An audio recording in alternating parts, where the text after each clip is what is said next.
Hi, my name's Gretchen Jambrone, and I'm a hairstylist and owner of the Gretchen Elizabeth Salon.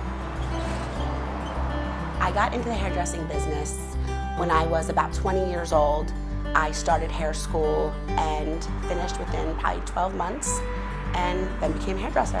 I worked for a friend of my family for the first 4 years as a hairstylist. He came to me at about age 24 and asked if I would like to take over his salon, and he would help mentor me for a few years after that.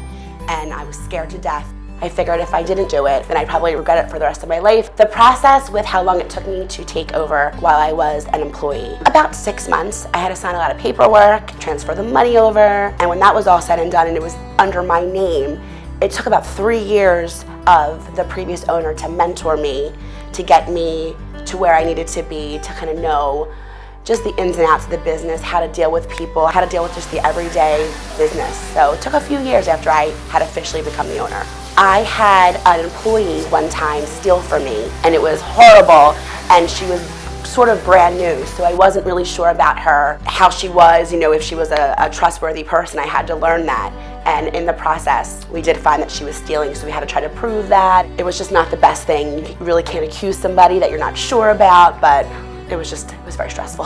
Energy, which we all do, because I sense her energy about the energy. I would say to you, there's just something like overcompensating. I love people. I love making people feel happy, feel good about themselves, and seeing smiles on their faces gives me motivation every day.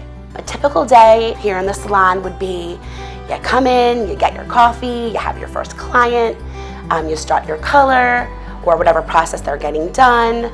You kind of go in the back room, you talk a little bit with your employees, next person comes, do the same thing. I sometimes take a break during my day. If I work 12 hours a day, I come back usually around 3 o'clock, do the same thing over again, cuts, colors, chemical services, usually wrap up about 8 o'clock at night, and go home and next day start it all over again.